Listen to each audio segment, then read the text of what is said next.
Hi అండి, hello, welcome back to our channel. ఇదిగో చూడండి, ఇవి ఎక్కడ పడితే అక్కడ షిట్లు వేస్తున్నాయి. ఎండ బాగా కొడుతుందని వీటిని ఎండలో మాత్రం వదిలిపెట్టలేదు నేను. ఇదిగోండి ఇందులో వేసాను. కయ్య ఎలా మొత్తుకుంటున్నాను చూడండి. ఇక్కడ చూడండి, చూసిరా పేపర్ ఎంత బాగా అమర్చేసానో. ఆ పేపర్ని అంతా ఇలా తొక్కేసేసి ఇలా ఎలా చేస్తున్నాయి చూసారా. అక్కడ సైడ్ వాటర్ పెట్టాను చూడండి, ఇలా తీసి పెట్టాను.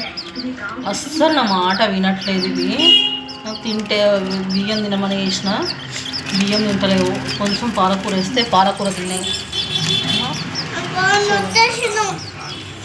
ప్రస్తుతానికైతే కొంచెం పెట్టాను. ఇందాక ఎండ ఉంది కదా అని చెప్పి క్లాత్ కప్పాను.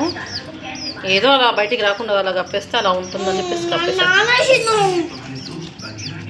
చూడండి ఏం చేస్తున్నారే పిల్లలు. బియ్యం మొత్తం తినేసారా?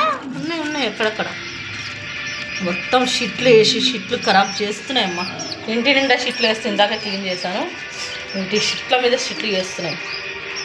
పింకీ కూడా చాలా బాగుందండి. పింకీ అప్పుడు డల్లుగా చూస్తే భయం వేసింది, కానీ పింకీ ఇప్పుడు చాలా బాగుంది. కానీ వీటన్నిటికంటే పింకీ చిన్నదేమో మరి తినట్లేదు.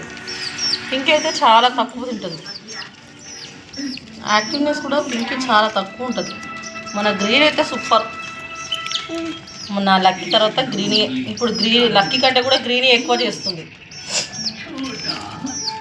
మా ఛానల్ని కొంచెం సబ్స్క్రైబ్ చేసుకోండి. నచ్చితే కనుక లైక్ చేసి మీ పిల్లలకు కూడా చూపియండి మా వీడియోస్ని. వాళ్ళు కూడా కోడి పిల్లలను చూసి హ్యాపీగా ఫీల్ అవుతారు. ఓమైంది చిన్ను చిన్ను చిన్ను ఏమంటున్నాయి నీ కోడి పిల్లలు ఏమంటున్నాయి చెప్పు. అరుస్తున్నాయి. ఇందాకైతే కయ్య అరిచాయండి. ఇప్పుడు కొంచెం అరవట్లేదు, కానీ ఇడ్లీ వేసాను తింటున్నాయి. ఇందాకైతే కై అని అరిచినాయి. మళ్ళీ చిన్ని చూసినారా, ఇప్పుడు మూసిన కాబట్టి ఈడున్నాయి. ఒకవేళ నేను తీస్తే కనుక మా చిన్ని పారిపోయింది. అంటే కొట్టుకుంటున్నాయి, ఏదో దొరికింది కొట్టేసుకుంటున్నాయి. భలే ఆడతాయండి ఈ ఆట. అది ఉండదు ఎంత బాగా చదువుతాయి.